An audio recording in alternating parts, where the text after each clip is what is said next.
Hello everyone, I am Aishwarya Saxena and I welcome you to my YouTube channel, that is Attract English by Aishwarya Saxena.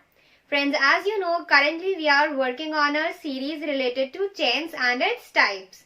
Talking about the previous videos of this series, we have already covered the 4 subtypes of the type present tense as well as the 4 subtypes of the type past tense. And now we are working on the last type, that is the future tense. So today we will discuss the second subtype of future tense, that is the future continuous tense. Now, talking about the application of future continuous tense, see, when we want to talk about an action or an event that will be in progress or in continuation in future can be expressed by using the future continuous tense. It means whenever I want to talk about any action or event that will take place in future and it will be in continuation, it will be in process or in progress, then in order to express such actions or events we use future continuous tense. Now let's have a look at the format for framing such sentences. Sentence always begins with the subject. The subject, as I have told you in previous videos also, it is either a noun or a pronoun. Noun is name. Name of any place, person, thing, animal, any object. Okay, so noun is basically a name. And another thing that can be used as a subject is pronoun. Pronouns are words that describe or replace nouns. For example, he, she, it, they, etc. Now, plus will and shall. So this slash shows or. Will or shall. Shall will be used only when your subject is a pronoun either I or we. Okay. Otherwise you can use will, and apart from that you can use other auxiliary verbs also. For example, should, must, etc. I have discussed this thing in the previous video also. Then plus be. This will be used as it is, plus the fourth form of verb. Fourth form of verb is the ing form. I have told you earlier also that whenever you are dealing with the continuous form of any kind of tense, you will always use the fourth form of verb because this is the form that shows an action in continuation. Then plus object. Objects are words that answer the questions what, when, where, etc. in order to complete the sense of the sentence. Now, let us see some examples that have been framed by using this same format. First, Ram will be completing his assignment. Ram is the subject as it is the name of a person. Then will as it is, be as it is, completing. Completing is the fourth form of verb complete. Then his assignment. Ram will be completing what? This what is being answered by his assignment here. So this part is the object. Now let's have a look at the sense or the meaning of the sentence. Ram will be completing his assignment. It means at some point of time in future, Ram will be completing his assignment. So, this action will be in continuation at some point of time in the future. This type of actions or events are described by using the future continuous tense. Second, we shall be visiting the museum on Tuesday. Here, we is subject, it is a pronoun, and as I told you, whenever you are using the pronoun I or we, then you can use shall. So here we have written shall, then be as it is, visiting. It is the fourth form of verb visit. The museum. Here the museum is answering the question where. We shall be visiting where? The museum or what? You shall be visiting the museum and then when? On Tuesday. So this complete part is the object here. We shall be visiting the museum on Tuesday. It means on coming Tuesday. That is in future. We will be visiting. It means this action will be in progress. Fine. So, We shall be visiting the museum on Tuesday. This is how we have described the action of visiting the temple in future, that is on Tuesday, by using the future continuous tense. Last, John will be working on this project. Here John is the name of a person. It is a subject and noun. Then will, as it is, be, as it is, working. Working is the fourth form of verb, work. On this project, what? John will be working on what? On this project. So this is the object here, as it is answering the question what, or I can say it is completing the meaning of the sentence. Okay, so this is how we frame sentences generally in future continuous tense by using this format. Now we learn to frame negative sentences in future continuous tense. Well, if you have well understood the format for framing general sentences in future continuous tense, then framing negative sentences is also not going to be a big deal for you, because the format for framing all the sentences is somewhere interrelated to each other. But yes, there is a minute change in every format that you have to notice and remember. Now, talking about the format for framing negative sentences, let's see. The format, or I can say the sentence, always begins with the subject, that is again going to be either a noun or a pronoun. Then plus will / shall, as well as if you want you can use any other auxiliary verb also. Then plus not. Why? Because this not is going to make the sentence negative. Not is the word that is going to introduce negation to the sentence. Apart from that, if I remove it, okay, the whole format is going to be what it was in the previous slide. It means the format is exactly same. It's just that I have added a not after the auxiliary verb and before be. Earlier it was be, now it's going to be not be. Okay, be plus fourth form of verb, that is the ing form, plus the object. Now let's see some examples. I have not even changed the examples, because when you will see the same examples being used in different formats, being used as different sentences, their sense is going to be same, but somewhere they'll be used as a question, somewhere they'll be positive, and many a times it will be negative. So then you will be able to understand the differences between the formats that they are using, and then you would not have to remember them, but you will be able to understand those formats. First, Ram will not be completing his assignment. Earlier it was Ram will be completing his assignment. Now it is Ram will not be completing his assignment. It means this action is not going to take place, or is not will not be in continuation in future. Second, we shall not be visiting the museum on Tuesday. Earlier it was we shall be visiting. Now it is we shall not be visiting. So this not is again making the sentence negative.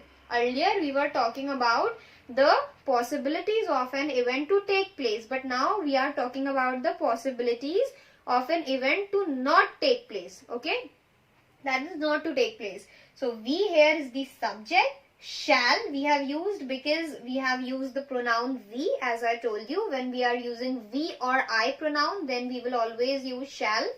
Then not be, as it is. Visiting is the fourth form of verb visit. Then the museum on Tuesday. This is the object. So we shall not be visiting the museum on Tuesday. It is a negative sentence because it is talking about an action that will not be in continuation in future. Last, John will not be working on this project. Earlier it was John will be working on this project. So because we have used not before be, so now the sentence has turned into a negative one. This is how we frame negative sentences in future continuous tense. We will now have a look at framing interrogative sentences in future continuous tense. Let us discuss the format for doing so.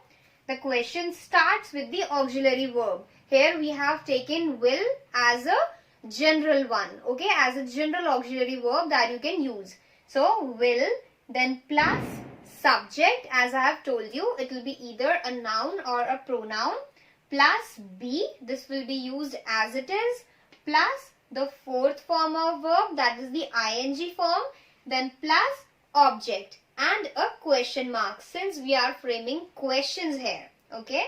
So will, subject, be, then verb, and then object, lastly a question mark, okay. Now if you compare this format with the very first format, then you will see that the only change is that we have interchanged the positions of auxiliary verb and subject. Earlier it was talking about the first format. In the very first format was subject plus will or any other auxiliary verb, then plus be plus fourth form of verb plus object, and of course as that was a general sentence, not a question, so here it was a full stop. But now since we are framing questions, we have simply interchanged the positions of auxiliary verb and subject. Earlier we were writing subject first and then the auxiliary verb, but in order to frame questions we will write the auxiliary verb first and then the subject. Rest of the format will remain same, and of course we will use a question mark rather than a full stop, since we are writing interrogative sentences and not the general statements here. Now let's see some examples. First, will Ram be completing his assignment? It means I want to ask that in future, will this action be in progress? Okay, so will as it is, then Ram is the subject, be as it is, completing is the fourth form of verb complete, then his assignment is the object and a question mark. Earlier I was telling that Ram will be completing his assignment, but now I am asking that will Ram be completing his assignment? So that's why I told you that if you know the first format well, then you can easily understand and of course frame the other formats also. Second, will you be visiting the museum on Tuesday? Earlier it was we shall be visiting, but I have removed we and used you, because if I am talking about we, then of course we must be know about ourselves. That is why there is no need to ask a question regarding that, and that is why now I have turned the pronoun to you, and since we use shall only with I and we, therefore I have changed shall to will. So will you be visiting the museum on Tuesday? Again I am asking, and how did I do that? I simply interchange the positions of pronoun, that is the subject, and the auxiliary verb, and this is how I converted a normal sentence into an interrogative one. Last, will John be working on this project? And a question mark. Earlier I wrote John will be working on this project. So again that time I was telling, and now writing will John be working on this project, I am asking. This is how we frame interrogative sentences in future continuous tense. Now we'll deal with the negative interrogative sentences. See, the difference between interrogative and negative interrogative sentences is that while framing the interrogative sentences, we were asking if the action will be taking place in future, and now while framing the negative interrogative sentences, we will ask if the action will not be taking place in future. This is the difference, okay? Now, talking about the formats, there are two different formats for this, both of which are correct, and there is no such condition that at this particular case you have to use this and for those particular cases you have to use the second format. There is nothing like that. You can use both of the formats anytime in any case. It's just that there are two formats, that is why I am sharing both of them with you. Now first, sentence will start with will, okay, then plus subject plus not plus be plus the fourth, that is the ing form of verb, plus object and then a question mark. Okay, if you compare this with the previous format, it is absolutely same. That is, it is similar to what we discussed while framing the simple interrogative sentences, but just to add negation, we have added a not before be. Earlier it was be, now it is not be. Second, talking about the second format, rather than writing will, we are writing will not. Won't is the short form for that. Okay, won't and then plus the whole format is similar to the format for interrogative sentences. It is just that we were adding a not here in the first format. Now we are adding it with will, and the rest of the part will be similar to what it was in the case of interrogative sentences. Now, let's have a look at the examples. First, will Ram not be completing his assignment? Earlier it was, will Ram be completing his assignment? That time I was inquiring, I was asking if this action will be taking place. Ram will be completing his assignment. But now I want to ask if he will not be completing his assignment. So this is how I am adding negation. I am creating a negative interrogative sentence. Second, will you not be visiting the museum on Tuesday? Again, earlier I was asking, will you be visiting? And now I am asking, will you not be visiting the museum on Tuesday? So this is how we frame in negative interrogative sentences. Also, notice that both of these examples are following the first format. Now the last one, which is following the second format. Won't John be working on this project? So, won't is will not. Okay. Earlier I was asking that will John be working on this project, and now I want to ask if he will not be working on this project, and that is why I am saying won't John be working on this project. Fine. This is how we frame negative interrogative sentences in future continuous tense. This is all for today. I guess I am clear with the topic. Still, if you have any doubts or queries, then you can drop comments. Also, if you want to improve, if you want to suggest something for improvement, then you can drop comments regarding that also. You have the option to drop mails. I'll be sharing my Gmail address in the description, so you can write mails also regarding any message that you want to convey. If you have not subscribed this channel yet, then do subscribe it. Also, if you have not pressed the bell icon, then do press the bell icon so that you will get notifications about all my future updates. Don't forget to like and share my videos. Thank you so much for watching.